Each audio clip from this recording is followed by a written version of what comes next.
لەگەڵ ڕووداوەکاندا بەرنمەیەکی ڕاستەوخۆی هەفتانەیە بەڵێن ساڵح ئامادە و پێشکەشی دەکات. تۆش دەتوانیت ڕاستەوخۆ بەشداری لەم بەرنمەیەدا بکەیت.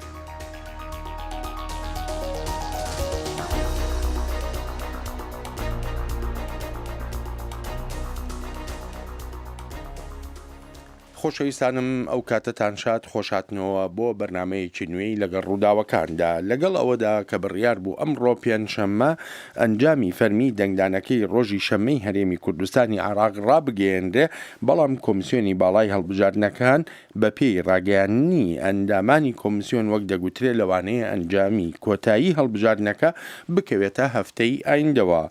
هەر چۆنێک بێ ئەنجامە بەراییەکان نیشانی دەدەن ئاڵوگۆڕێک لە ڕیزبەندی لایەنە سیاسیەکان داهاتۆتە ئاراوە لەو ڕوانگەیەوەی بزوتنەوەی گۆڕان بۆتە هێزی دووەم و هەرچی یەکێتی نیشتیمانی کوردستانیشە لە پلەی سێدایە.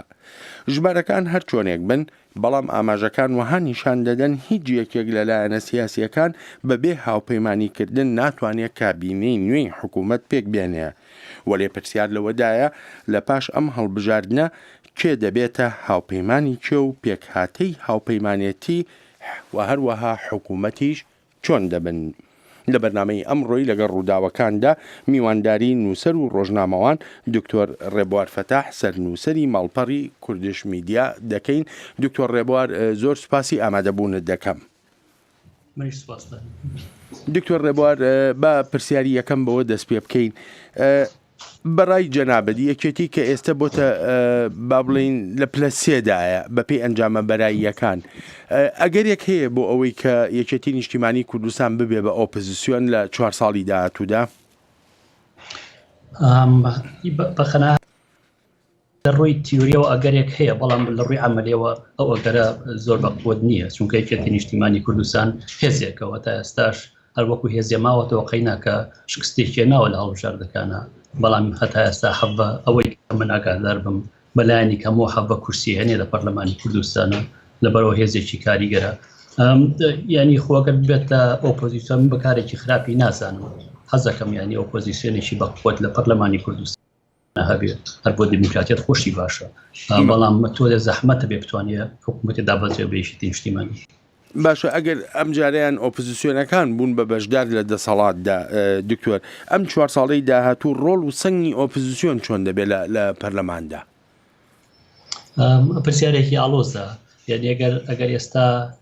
چونکە بەڕاستی ئۆپۆزیسیۆنمان ناسراوە کە ئۆپۆزیسیۆنە هەرچەندە جاروبار لەمەوە لای جۆمان لێبێ کە ئۆپۆزیسیۆن بە هەندێک مەرج ئامادەیە بەشداری بکات لە حکوومەتە.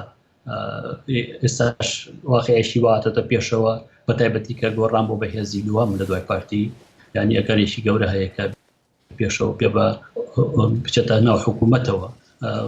هەندێک لایانی تژبار لە حکوومەتی بنکە فراوانەکەن، پێنێ مەگەرانە هەمووی لە ئارایەوە هەمووی هەیە، بەڵام ینی ئەوەی کە واقعی بێت و من و باشی بزانم ئەوەیە کە ئۆپۆزیسیۆنێکی زۆر بەقوت لە پەرلەمانە هەبێ باشە لە بەرەوەی کە بتوانێ ینی تۆزی ئەکاونتەبڵەتی دابنێت و تۆزێ چاودێری لایەنەکانی لایەنی حکوومەت بکات. بەڵێ دکتۆر، ئەلبەتە لە تۆڕی کۆمەڵایەتی فەیسبوکەوە ژمارەیەک پەیامی تایبەت بۆ ئەم بەرنمەیە پێمان گەیشتووە، ئێستا دەستی دەکەین بە خوێندنەوەی پەیامەکان و هەر لەگەڵ هەر پەیامێکدا جەنابەت تێبینی و سەرنجی خۆت بدەیت. کاگازاد ئیبراهیم دەڵێ بە بۆچوونی من، ینی بە بۆچوونی کاگازاد براوەی یەکەم پارتی دیموکراتی کوردستان داوا لە هێزی سێهەم یەکێتی و پاشان هێزی دووەمیش گۆڕان دەکات بۆ پێکەنانی حکوومەتێکی بنکە فراوان، بەڵام یەکێتی بە مەرجێک بەشداری حکوومەت دەکا کە یان ئەوەیە وەک لایەنێکی سەرەکی حسابی بۆ بکرێت لە حکوومەتدا، یان دەبێتە ئۆپۆزیسیۆن بۆ بەدەستێنانەوەی ئەو دەنگانەی لە ڕابردوودا لە دەستی دابوو، هەرچی گۆڕانیشە تەنها لە حاڵەتی وەرگرتنی چەند وەزارەتێکی گەورە و گونجاودا بەشداری ئەو حکوومەتە دەکا. دکتۆر جەنابەت ڕوانینە چۆنە؟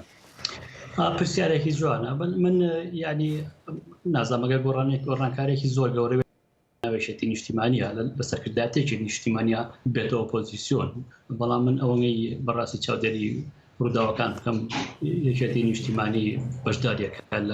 لە حکوومەتە یعنی لە چەند ساڵی ئەزای لە ساڵی 1992 تیان لە ساڵی 1990ەوە پارتی یەکێتی بە جۆرێک بەشداریان کردو لە حکوومەتە زۆر زەحمەت ئێستا پارتی حکوومەتێک دابنێ و ینی حسابێک بۆ یەکێتی نەگە یا یەکێتی بێ بە ئۆپۆزیسیۆن بەڵام لە لایەکی پۆزیتیڤەوە ئەگەر یەکێت بێ ئۆپۆزیسیۆن بەرپرسێکی باشی زانم بێزگەل لەوەش بەڕاستی هەندێک کەشەیە کە لە دەرەوەی پەرلەمانە بۆ نمونە ینی دەسەڵاتی واقعی دەسەڵاتی فعلی دەستی چیە مثل گۆڕان دەسەڵاتێکی فعلی نیە ڕاستە یا ئۆپۆزیسیۆنێکی بەهێزە یا مثل ئیسلامیەکان ئۆپۆزیسیۆنێکی بەهێزن بەڵام دەسەڵاتی فعلیانێ بە دەسەڵاتی فعلی ئەوە هەڵێم کە دەرامەتی کوردستانی بەدرەوە بەدەستەوە بێ هێزی پێشمەرگی بەدەستەوە بێ هێزەکانی ئاسایش پارێزی بەدەستەوە بێ ئەمانەش هەمی ڕۆڵی خۆیان نەگێڕن لەوانە ینی بۆ گەڕێم بۆ پرسیارەکە تەبانی لەو بڕام هەرچی حکوومەتێک دابمەزرێ پارتی دموکراتی کوردستانی تیاابێت چونکە تاڵبژاردنەکانە هێزی یەکەم ئەوەی ئاگاتان ڕێنە نزیکەی خەڵکی بەش کورسی پەرلەمانی پرپێتەوە ینی هێزێکی گەورەیە بەڵێ باشە کاک دکتۆریانی یەکێک لە پرسیارەکانەوەی من دوێنێ ئەو پرسیارەشم لە محمود محەممەد ئەندامی مەکتەبی سیاسی پارتی دیموکراتی کوردستان کرد لە دەمی ئەگەری پێکێنانی جۆرێک لە هاوپەیمانێتی لە نێوان بزوتنەوەی گۆڕانی یەکێتی نیشتیمانی کوردستان و هەروە هەردوو لایەنە ئیسلامیەکە و ئەڵبەت چەند ژمارەیە ینی ژمارەیەکی کەمی با بڵین لە کورسیەکانی کۆتاکانیش ئەمانە هەموو بەیەکەوە هاوپەیمانێتیەک دابنێن ئەمەیان چۆن دەبێت ئەگەر پارتی نەچێتە ئەو هاوکێشەیە کە لە 4 ساڵی داهاتوودا لە دەسەڵاتدا بێ بە یاری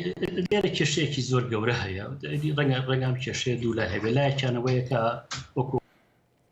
دەسەڵاتی فعلی بەدەست پارتی وێچێتەوەی ئەمە لەو لاوەستابێ جگەل لەوە دابەشبوونی جوگرافیش بەسەر هێزەکانی کوردستانە یعنی توانین بڵێ کوردستان وەکو عێراقێکی بچکۆلەوە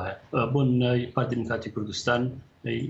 لە ناوچەی سلێمانی و لە گەرمانە دەسەڵاتێکی وای نییە نی زۆر زەحمەتی پێ بتوانێت پارتی لەو ناوچانە حکوم بکات ئەمە ڕەنگە خۆ پرسیارێکی یا پێشنیارێکی کە بێنێتە کایەوە ئەویش ئەوەیە کە ئەکرێ حکوومەتێکی بنکە فراوان مەزێ لە بینی و هێزانە بەڵام زۆرتر حکوومەتی هەولێر حکوومەتێکی لاواز بێت بەڵام لۆکەڵ ئەثۆرەتی یا بڵین دەسەڵاتی خۆجی پارێزگاکان دەسەڵاتی خۆجی پارێزگاکان بەهێز بێ بە بۆ چوونی من ئەمە باشترین چارەسەرەکە بتوانێ هەموو لایەک بەشداری بکەن لە دەسەڵاتە بەڵام بۆ جۆرێکی ئێستا هەیە کە بڵین حکوومەتێکی نێوەندی زۆر بەهێز هەیە و لە هەولێرە و ئەوێ حکمی هەموو لە کات بۆکو زۆر لایەنەڵێت هیچ محافزی شارێ ناتوانێت فەڕاشێدا بمەزرێنێ ئەمان حکوومەتە بەڕاستی ئیدامی نابێت و بەرگە ناوێت ئێستا یەنێگە خۆ ڕەنگە هەڵبژاردنەکە خۆی مانیفێستی ئەوە کوردستان کۆمەڵێک هێزی با بڕێەوە کا مشتێکی خراپنی ئەو هێزانەش خەڵک بەسەر ناوچەی جوگرافیا دابش کراون ئەمە واقعی ئەمڕۆی کوردستانە جا ئەگەر هێزە سیاسەکانی ئەمڕۆکە هەر ئەمەی لە ساحی کوردستان و لە پەرلەمانە دەنگی خوانێناوە بڵین لە هەڵبژاردنی ڕابردووە دەنگی خوانێناوە ئەبێ ئەوە لە چاو بگرن دابەشبوونی جوگرافی هێزەکانی خۆیان بەڵێ دکتۆر لەسەر مەسەلەی با بڵین دەسەڵاتی زیاتر لە پارێزگاکاندا یاخۆ ئەنجومەنەکانی پارێزگاکان کە بتوانن دەسەڵاتی زیاتریان هەبێ وەک لە پایتەخت لە پەرلەمانی عێراقیشدا پێش نزیکەی 2 مانگ بەرنووسی یاسایەک پەسەند کرا کە دەسەڵاتی نێوەن مەرکز با بڵێن بەغدا زۆر لاواز دەکات لە بەرامبەر دەسەڵاتی ئەنجومەنەکانی پارێزگاکاندا بەڕای جەناب کارێکی وا لەو بابەتە لە هەرێمی کوردستانی عێراقدا شیانی دەبێ ڕێگە دەدرێ بەو شێوەیە کار بکرێیان نا ینی ڕێگە ئەدرێ پرسیارێکە بەڵام ینی بەڕاستی ئەوە تەنها واقعەکە کە هەڵبژاردنەکان پێمان بڵێ خۆ ڕێگە نەدرێ بەڵامەکە ڕێگە نەدرێ گرفتی گەورەترێتە پێشوە لە بین هێزەکانە بۆ نمونە ئێستا گۆڕان بێ وەڵام بڵێ حکمی بادینانەکە بۆ حکمی دۆکەکە بەڕاستی واقعی نیە چونکە لە بادینانە یان لە دۆکە دەنگێکی زۆری نێناوە یا پارتی بۆ نەبڵێ پێوە حکمی کەلار بکە واقعیە ناتوانێت حکمی کەلار بکات دەنگێکی زۆری نێناوە لەو ناوچانە پارتی ناوی خۆ بە زۆر نییە یعنی ئەمە واقعەکەیە ئەم واقعە لەلایەن هەموو لایەنێکی 2023ەوە قبول بکرێ بۆ ئەوەی کە بتوان کوردستانێکی ئاسایش و هێمن بەرقەرار بێ بەو جۆری ئەمڕۆ کوردستانە برێ بڕێەوە بەوەی کە حکوومەتێکی نێوەندی زۆر بەهێز لە هەولێرە هەیە زۆر زەحمەتە بتوانی لە 4 ساڵی داهاتوە حکومەتی کوردستان بکەیت چونکە وەکو ئەیبینین هێزەکاندا بەشتر بوو. بەڵێ کاکێ من عەبدولوهاب لە تۆڕی کۆمەڵایەتی فەیسبوکەوە پرسیارێک لە جەنابتەکە دکتۆر ڕێبوار دەڵێت تا چەند بڕوای بەو قسەیە هەیە کە گوایە پەیوەندی بە سەرکردایەتی یەکێتی نیشتیمانی کوردستانەوە کراوە لە ناوەندی بڕیاری ئەمریکاوە بۆ ئەوەی لەگەڵ گۆڕان و ئیسلامیەکان بچنە حکوومەت و پارتی بکەنە ئۆپۆزیسیۆن. ینی هەمومان زانی خۆش دەزانی کە بەڕاستی دەسەڵاتی ئەمریکی دەست ناخاتە هەڵبژاردنێکی لۆکەڵی کوردستانەوە. ئەگەر کوردستان بە ئاسایشی و بەهێمنی بمێنێتەوە کوردستان هەڕەشە نەبێ بۆ دراوسەکان و کوردستان هەڕەشە نەبێ بۆ بازاڕی نێودەوڵەتی ئەمریکا هیچ جۆرەی چاقی نییە بەسەر هەڵبژاردنی ناوخۆی کوردستان. کاک مستەفا شێخ مەحموود هەر لە تۆڕی کۆمەڵایەتی فەیسبوک دەڵێ ئەم حکوومەتە بە هەر شێوەیەک بێت دەبێت کۆمەڵێک داواکاری خەڵک بەدی بێنێ بە تایبەتی بۆ ئۆپۆزیسیۆن تاقیکردنەوەیەکی سەختە چووکە بەریەککەوتنێکی گەورە هەیە لە بەرنامە و ئەجێندای ئاشکرا و نائاشکرای هێزەکان ئەمەش قەیرانەکانی هەرێم گەورەتر دەکاتەوە و درزی نێوان هێزەکانیش بەرینتر دەکاتەوە ئەمە لە ڕوانگەی نەگەتیڤەوە بەڵام ڕوانگە پۆزەتیڤەکە ئەوەیە ڕەنگە ئەم حکوومەتە ببێتە مەیدانی پێشبڕکێکردن بۆ پرۆژەی باش هەڵبەتە تواناکانی حکوومەتی هەرێم سنووردارن ئەو بەڵێنە زۆرانەی کە دراون لە ئێستاوە ماین نیگەرانین بۆ قەوارەکان خەڵک چاوەڕوانی کردداری هێزەکانن بژاردەی ئۆپۆزیسیۆن بوون سەخت و بەشداری لە حکوومەت سەختتر. دکتۆر ئەنی بەڕاستی ینی کۆمەڵێک کێشەی باشی هوروژانەوە کە جێ ئەوەیە هەم ئێمە لە دەرەوەی حکوومەت لە دەرەوەی پەرلەمان هەمێزە سیاسەکانی کوردستان گفتوگۆی بکەن. هەڵبەت باسی ئەومان کرد کە ئەتوانرێت کە بڵین دەسەڵات دابشتێ بەسەر پارێزگەکانە بەڵام لە هەمان کاتە تریش هەیە کاتوانرێ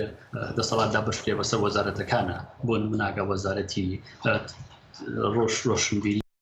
تەندروستی بەدەست گۆڕانەوە بێ وەزارەتی بڵین ئەو خاپ بەدەست کۆمەڵەوە بێت جۆرێک لە منافسە دروستەکان لە بینی وەزارەتانە ئەمە ڕەنگە تۆزێک کێشەی بێنە پێشەوە بەڵام ینی هەموو ئەگەرەکان لەبەر چاوان بەڕاستی جەگەرێک نابێ فەرامۆش بێ هەتاکو گفتوگۆیەکی زۆر فێر و دەسەری لەسەرەکرێ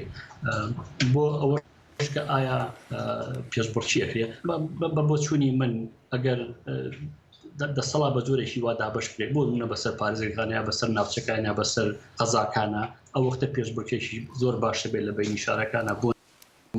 ئەگەر گۆڕان وعدێکی زۆر یاوێ بە خەڵک واکە و بەڵام جێبەجێکە ئەوە جێبەجێەکە ئەگە سلێمانی بەدەستەوە نەتوانێت ئەو بەڵێنانە یاوێتی جێبەجێکە ڕەنگە جاری داهات و دەنگی بۆ نەیرێتیان یان ڕەنگە لە هەڵبژاردننی پارێزگەکانە دەنگ کەمتر بێنێ ئەروەها پارتیش ڕاستەکە پارتی یان بڵین یەکگرتووکە لە دهۆک دەنگێکی باشی هێناوە ئەگەر و بەڵێرانە جێبەجێنێنی یعنی بەم جۆرە منافسێ برافزێکی زۆر باشەکە لە بینی هێزە سیاسەکانە هەبێت یعنی بە بۆچوونی من ینی هەڵبژاردننی هەمزاری کوردستان دەرفەتێکی باشی خستۆتە بەر هێزە سیاسەکان دەرفەتێکی باشی خستۆتە سەر بەر ینی بۆ خەڵکیش کە بتوانێت تاقییان کات وزارێکی تر. بەڵێ بەڵام دکتۆر ناشتوانڕیانی نکوڵی لەو ڕاستیە بکرێ کە یەکێک لە ئەگەرەکان وەکو زۆرێک لە چاودێری ئاماژەی پێ دەکەن ینی ئەم ئەگەریان زیاتر با بڵین واریدە لە هەرێمی کوردستانە ئەوەیە کە پارتی و یەکێتی جارێکی تر بەیەکەوە حکوومەت پێک بێننەوە. من پرسیارەکەم لە جەنابەت ئەوەیە ئەگەر پارتی و یەکێتی بەیەکەوە حکوومەت پێک بێننەوە کەواتە چ گۆڕانێک کرا هەر تەنها وەکو دەگوترێ ژمارەی کورسیەکان لە پەرلەماندا گۆڕا. نەخێر بیانی بە قەناعەتی مشتێک خراپ نییە کە پارتی شتی بێ حکوومەت پێک بێنەوە ئەو وەختە ئۆپۆزیسیۆن لەناو پەرلەمانە زۆر بەهێزتر بێت دەنگی زیاتر بێت زۆر زەحمەتە بێت بۆ دەسەڵات ئەو وەختە کە دەسەڵات پارتی و چێتیە بن بتوان بەرنامەکانیان جێبەجێ بکەن بەبێ ئۆپۆزیسیۆن ینی خۆمە من بەڕاستی ئەمە بەشتێکی زۆر ئیجابی زانم ئەگەر پارتیوکی منی قەچێک وا بەیەکەوە دەسەڵات پێک بێن بەڵام ئەگەر حسابی بکەی پارتی 38 هەیە و یەکێتیش حەڵەی هەیە 55 جەنگەکە زۆر زەحمەتە بتوان پرۆژەکانیان جێبەجێ بکەن ئەو وەختەش ئۆپۆزیسیۆنێکی بەخۆ دەبێت تەبەن بەداخەوە لای ئێمە ئۆپۆزیسیۆن شتێکی نەگەتیڤە بێنێ بەڵام ئۆپۆزیسیۆن بڕبڕی پشتی دیموکراتی هەڵبەت هەندێک شتی کە بچێتە ناو پەرلەمانەوە کە زۆر شتێ لێرە حیزبەکان بەیەکەوە جێبەجێکەن زۆر پرۆژە هەیە کرۆس پارتی کۆمیتی هەموو پارتەکانی پەرلەمان بۆ ئۆپۆزیسیۆن و بە پارتی دەسەڵاتیشەوە جێبەجێکن یعنی ئەگەر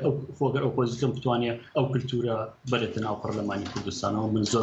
زۆر بە ئیجابی ئەزانم یعنی شتێکی خرا یعنی نەگەتیو نییە ئەگەر پارتیوشێتی بەیەکەوە حکومت پێکەن زۆر ئاساییە بەڵام پارتیوکەتی لە هەمان کاتابێ لە بەرچاویان بێ کە وەکو پێشوو ناتوانن بڕیارەکانن بە پەرلەمانە تێپەڕکەن. بەڵام بۆ یەکێتی نیشتیمانی کوردستان چۆنە ینی زۆرێک لە لایەنگران یاخوو با بڵین چاودێریش ئاماژە بەوە دەکەن ئەگەر بێت و ئەم جارە یەکێتی نیشتیمانی کوردستان بەشدار بێتەوە لە حکوومەتدا ئەگەری ئەوە هەیە لە 4 ساڵی داهاتوودا ژمارەی کورسیەکانی هێندەی تریش کەم بکاتەوە. ینی گومانیاوەگەرە هەیە ئەگەر بەو جۆرەی جاری پێشوو ینی بۆ جۆرەی جاری پێشوونە بۆ جۆرەی پێشتر بەشداری بکات کە زۆرتر خەڵک وایە بینی کە سیاسەتەکانی پارتی جێبەجێکە لە ناوچەی گەرمیان و سلێمانیە هەڵبەت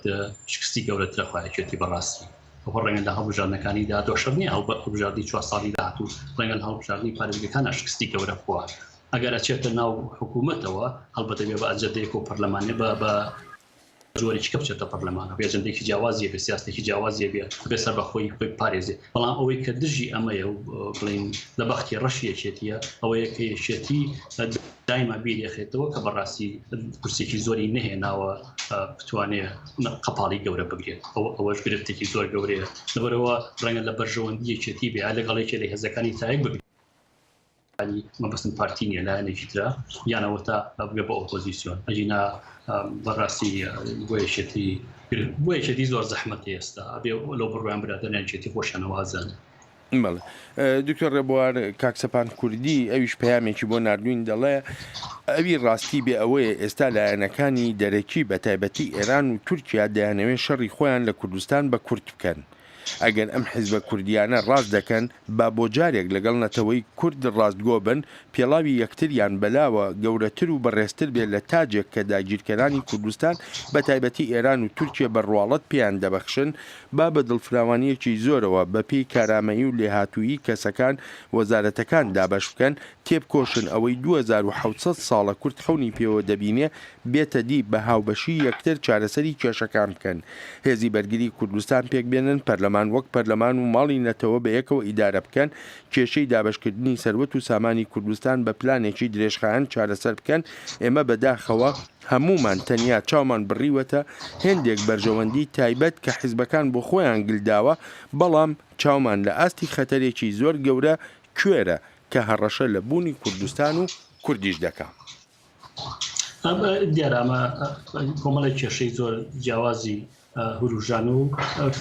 کۆمەڵێش بابەتێک کە پێویستە گفتوگۆ بکرێن یعنی من حەزەکەمەوە بڵێم کوردستان ئەبێ بە ناوچەیەکی ئاسایش و هەم بمێنێتەوە کە هیچ هەڕەشەیەک پێک نەهێنێ لەسەر هیچ لایەنێک لەسەر هیچ و لەسەر بەغاش ئەمە زۆر بنیە بۆ هاوکێشەی مانەوەی کوردستان لە سەکوی نێودەوڵەتیە کوردستان نابێ ئەو خەیاڵە بکاتەوە نووسم کوردستان بەستم حکوومەت یاریمی کوردستانە و نابێت کەسێکی چاوەڕانەوەی لێ بکە کە هێزێکی کوردستانی پێک بێنێ پێشمەرگەکانی لە ڕۆژهەڵات و تاکو ڕۆژاوە تاکو باکوورتیایە بێ ئەمە واقعی نییە بەڵام لەلایەکی ترەوە کوردستان نتوانێت چۆن پەرلەمانتارێکی بەریتانی داپۆشی لە مافی کوردەکان لە باکوورایە لە ڕۆژهەڵاتی ڕۆژاوە ئەندام پەرلەمانەکانی کوردستانیش ئەتوان هەمان داوا نەبێت دیارە ئەم داواکاریانش شتێکی سیر نییە هەمووی لە نەریت و قانون نێودەوڵەتیەکانە پیادەکراوە کە ئەتوان وەکو پاڵپشتی خۆیان بەکاری بێن ئەوەش کە باسیێواکە کە خەڵکی شیاو بکرێتە جێی شیاو بەڵێ هەمومان داوای ئەومان کردووە ئەمە شتێکی باشە ئەم هەڵبژاردنەی ئێستاش بەڕاستی دەرفەتێکی زۆر باشیە ناوەتە پێشەوە کە هێزە سیاسیەکان لەوە تێ بکەن کە هەر لەبەرەوەی کە لە شاخ بوون و خەباتێکی دوور و درێژیانێ و هەزاران پێشمەرگەیان شەهید بۆ هەزاران شەهیدیان ناو بەژن و پیا و مناڵەوە ئەوە گەرانتی ئەوە ناکات کە خەڵک دەنگە بۆیات واقعی بیتەوە ڕەنگە خۆ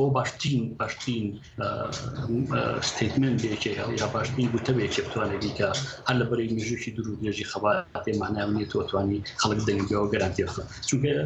یعنیسا لە ساڵی 1990 کوردستان تا جۆرێک ئازادێکی خۆی هەیە نەوەیەکی نوێپێگەیی وە چەندنەوەیەکی نوێپێگەیی وە کە ئاگیان لەو بەشداری شاخ و شەڕ و بەزمە نییە لەبەرەوە بنەوەی کە دەنگین بۆی چێتوانێت خزمەتگوزاریان بۆ جێبەجێبای چێتوانێت ئازادیان باتێ چێتوانێت سەربەستیان باتێ بۆ جۆرەی سفر بکەن بە دنیاوە بگەڕێن و چێتوانێت کوردستان ئاسایی و ئارام بهێڵێتەوە ئەمانە شتی تازن کە باسی ناگەڕ وەقڵ کلاسیکی وەسیری پێکێ منەشاربین و هەموو شتەکان بۆ ئەمریکا زۆر بەداخەوە تا کوێستا زۆربەی سیاسەکانی هەتاکو لەوەی بەلاغی لەوەی بەلاغەکەی مەکتەبی سیاسی شێتی نیشتیمانی کوردستانە کە جێدار بۆ ئەوەی کە لەبەرەوەمان خەباتیان کردووە ئەو ژماری کورسیانی هێناویانە لە حەجمی خۆیانانە یعنی حەجم نازانم چێ بەڕاستی حەجمەوەیە کە تۆ خزمەتی خەڵکی کردووە دیارە دەنگێ کەمیانەوە چونکە خەڵک زانیوەتی خزمەت نەکردووە یعنی ئەوە ئەبێ لەبەر چاو بگیرێت جا قسە ئەو برادرش ینی سێکی ڕێکوبێکە کاڵەیە خەڵکی شیاوە ینی هیوادارین کە هەموو هێزە کوردستانەکان ئێستا لەوە گەیشت بن کە ئەکرێت دەنگ نەهێن ینی گۆڕانیش هەڵبەت لەبەر ئەزمونێکی زۆر گەورەیە ئەگەر هەر باوەڕی بەوە بێت کە خەڵک دەنگی وایەوە بێ ئاگای لە خۆی بێت چونکە هەنگێک لەو دەنگانە پێڵێن دەنگی پرۆتێست ڕەنگە خەڵکێک حەزی لە دوو حیزبەکەیکردن نەبێ دەنگی بۆ ئەوی هەبێت ئەبێ ئاگای لەوە بێت کە ینی تۆزێک ینی لە خۆی بایی نەبێت کە دەنگی زۆر چونکە خۆ دەزانی دیارە بەردەوامە گۆڕێت دەنگێت. بەڵێ دکتۆر جەنابەت ئاماژە بە مەسەلەی ینی گرنگ دەکەی ئەگەر بێت و ئەوە کە هیچێک لە گریمانەکانە لایەنەکانی ئۆپۆزیسیۆن بە هاوپەیمانێتیکردن لەگەڵ پارتی بێ یا یەکێتی بێ یا لایەنی تر کۆتاکان بن یا لایەنە بچووکەکانی تر وا دەبنین ئۆپۆزیسیۆن دەسەڵات دەگرێتە دەست لە هەرێمی کوردستانی عێراقا ئۆپۆزیسیۆن دەتوانێت چی زیاتر بکە بەپێی جیاوازی ناوچەش لە هەرێمی کوردستانی عێراقدا کە لە ماوەی چەند ساڵی ڕابردوودا پارتی و یەکێتی نەیانتوانیوە بیکەن. ئێستا ئەوەی ئۆپۆزیسیۆن بە تەنیا پرسیارەکە ئۆپۆزیسیۆن بە تەنیا حکوومەتیدا بمەزرێنێ بێ پارتی وشەتی پارتیشی لەگەڵا بێ یا یەکێتیشی لەگەڵا بێ. بەڵێ ینی ئەبێ هەنگاوی یەکەم ئەوەی ئەیە بە جۆرێکی وا بەشداری لە حکوومەتەکان ئەوەیانە بێ بتوان ئەو پرۆژانەی هەیەیانە جێبەجێکردن هەڵبەت ناتوان هەموو پرۆژەکانیان جێبەجێکردن چونکە هەموو حکوومەتیان بەدەستەوەنی هاوپەیمانێک تێگەیهێنن لەگەڵ پارتی وشێتیە ئەو پرۆژانەش چێ یان ئەوش ئەتوانی بڵێ بە دوو جۆرەتوانی سیر بێ یانەوە تاوەکو وتمان پارێزگەکان سەر بەخۆیەکی خۆیان نەبێت حکوومەتێکی لاواز لە هەولێر هەبێت یانەوە تا وەزارەتی بگرن دەست بۆن من وەکوت وەزارەتی ڕۆشنبیری یا وەزارەتی تەندروستی وەزارەتە هەموو ئازادیشانە بێ لە بەجەتی خۆیانە چۆن خزمەتی خەڵکەکەن ئەوەشیان بیر کە هاوپەیمانیەکەن لەگەڵ دەسەڵاتێکا کە دەسەڵاتی فعلی بەدەستێت بە دەسەڵاتی فعلی با بزانم تحلیل کرد بەوەی کە هەم پارەی بەدەستوێن دەرامەتی بەدەستەوەیە هەم هێزی ئاسایش پارێزی بەدەستەوەیە چونکە تۆ زۆر زەحمەتە بتوانی لەم ئەتمۆسفیرا یا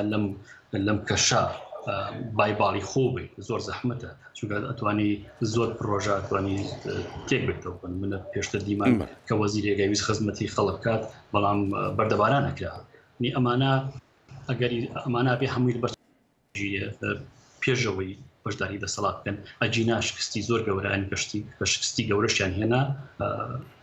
دیارە جاری کە دەنگیان بۆ نارێت یا لە هەڵبژاردنەکانی داهاتوە دەنگیان بۆ نایرێتەوە یعنی خۆڕەنگە بە قەناعەتی من ئۆپۆزیسیۆن بە هەمویانەوە لەبەر ئیمتیحانێکی زۆر گەورەترابن لە 4 ساڵی داهاتووە تاکو پارتی وێچێتی کە حیزبی دەسەڵات بوو. بەڵێ کاک سالار سیامەند مەخموری پامێشکی بۆ نردوین دەڵێ پێکەنانی حکوومەتی بنکە فراوان هیچ لایەنێکی ئۆپۆزیسیۆن ناتوانێت بێ یەکێتی حکوومەت لەگەڵ پارتی پێکبێنێ یەکێتیش هەڵەیەکی کوشندە دەکا ئەگەر ئامادە بێ ئۆپۆزیسیۆن بەشداری حکوومەتکە چونکە پارتی بە پێی ئیستحقاقی هەڵبژاردن حکوومەتی لەگەڵ پێکدێنێ کە هێندەی تر یەکێتی بێدەسەڵات دەکا. ینی بۆ تەمان چی ڕۆیە ئەوە شتێکی ترە بەڵام یەکێتی لە بەرەوەی کە کورسی زۆر نییە بێوە نیە بەڕاستی ینی پێگەی لاوازە لە پەرلەمانە و لە حکوومەتی داهات ئەو گومان لەوان نییە بەڵام خۆڕەنگ ئەگەر یەک بگرێت لەگەڵێکی لە هێزەکانی ترە لەقەت یەکگرتووەگرێت لەگەڵ گۆڕانایەکە بگرێت یان بە جۆرێک هاوپەیمانێک پێکێنن لەسەر کۆمەڵی خاڵڕێیەکەون بۆ 4 ساڵی داهاتوو ڕەنگە یەکێتی بەهێزتر بکات بۆش کارێکی خراپ نەبێ بۆ نموناگەرێکێتی لەگەڵ گۆڕانە بە جۆرێک ڕێبکەون چونکە هەردوو شان بەڕاستی لەسەر هەمان سەکۆن دەسەڵاتیان لە ناوچەی سلێمانی و گەرمیانایە بۆ ڕەنگە بۆ خزمەتی خەڵکیش باشتر بێت لەوەی تاکو و دوو هێزی ئۆپۆزیسیۆنی دژ بە دژی یەکتری قسە بکەن و خۆ جۆری کای بینین بەڵام هەرچی جۆرێ بیری لێکەمەوە کە بەداخۆ بۆ برادرانی یەکێتی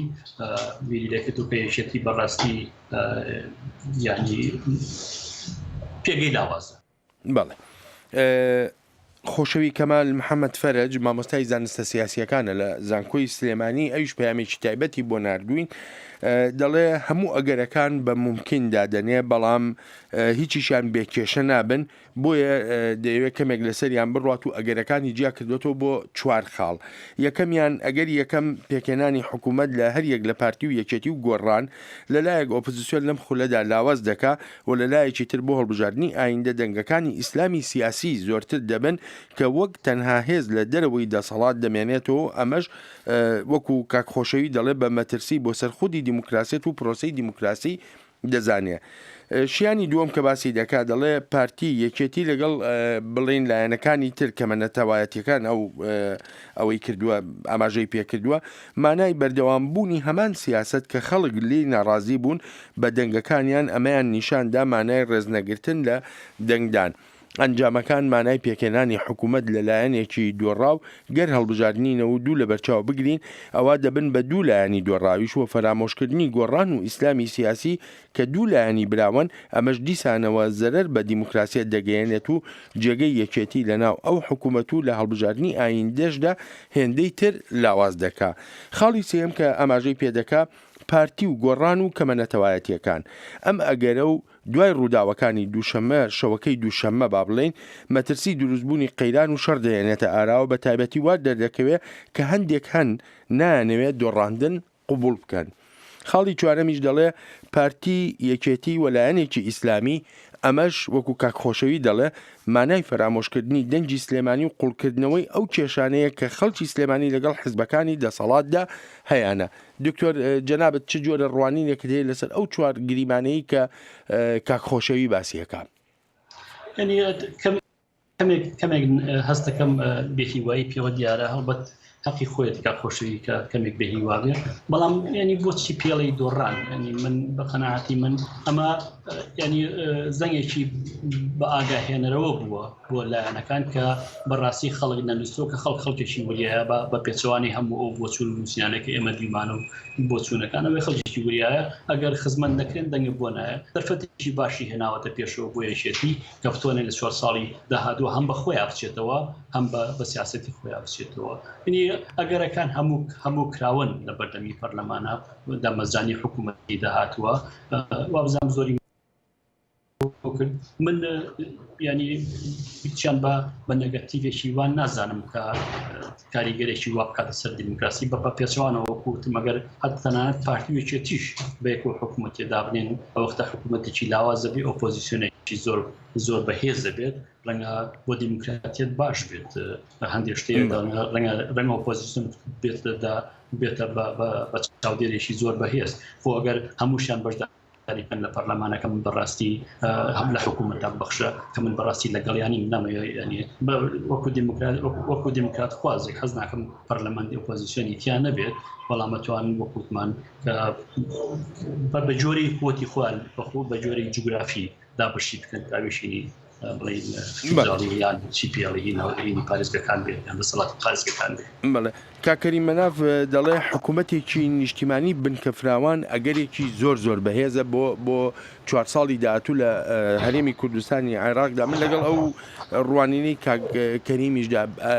ینی ئەمەوێ پرسیاری ئەوەش کەم ئایا بۆ نمونە بڵین بزوتنەوەی گۆڕانیا لایەنە ئیسلامیەکان کە پێشتر ئۆپۆزیسیۆن بن دەتوانن ینی بەشێک لە دەسەڵات بن و لە پەرلەمانیشدا هەر هەمان ڕۆڵی ئۆپۆزیسیۆن بوونی خۆیان ببینن ینی وەکو دەڵێ قاچێک لە بدی و قاچێک لەو دی و دەکرێت دکتۆر؟ نەخێرەوە ناکرێەوە بەڵام ئەگەر بۆ نمونە ئیسلامیەکان وەزارەتی ڕۆشنبیریان بەدەستەوە بێت بە شەرتێک بە مەرجێ بچنەوە حکوومەتەوە کە بزان چۆن ئەو وەزارەتە برن بەڕێوە چونکە ئەگەر حکوومەتێکی بنکەفراوان دابمەزێت لە کوردستانە بەڕاستیە بێت جارێکی تر پێناسی حکوومەت لە کوردستانە بکرێتەوە چکە بۆ جۆرەی ئێستا کە دەسەڵاتێکی بڵین نێوەندی زۆر بەهێز هەیە زۆر زەحمەتە وەزارەتەکان بتوانین کاری خۆیان جێبەجێ بکەن بەڵام ئەگەر بۆ نمونە یەکگرت و یان لەگەڵیانێکتا بڵێمە پێناسی حکوومەتەکەی ئەمە وەزارەتە بەم مەرجانە وەرەگری تەمەنەوە جێگەی دیبێتێکی زۆرە ئەو وەختە ئەگەر بتوان کاری خۆیان لە وەزارەتە بکەن و خەڵکی لیان رازی بێت بۆ ڕەنگە لە جاری داهاتوە دەنگ زۆرتر بێنن بەڵام ئەگەر ئەوانیش بۆیان نەکراوە هەر هەمان کاریان کرد کە پێشتر کراوە ئەوانیش تەمەن دەنگترێن بەڵام یعنی بەڕاستی زۆر زەحمەتە تۆ بتوانی لەناو حکوومەتێکی بنکەفراوانە ینی بتوانی دموکراتیک پیادە بکرێت ینی ئەو ئۆپۆزیسیۆنێکی بەخۆت لە پەرلەمانە بێ باشترە هەرچەنگە وەکو برادرەوەڵێ ئەگەرەکان هەموو کراون ئەگەرەکان لە دەرەوەی ئەم گفتوگۆیی هێمن بەڵێ ئەلبەتە لەگەڵ داوای لێبوردنم لە کاک دیاری میدیا کە ئەویش پامێکی نردبوو بەڵام لەبەر کەمی کات دەرفەتمان نەما دکتۆر ڕێبوار زۆر سوپاسی ئامادەبوونت دەکەم من سوپاسی زۆر سوپاست دەکەم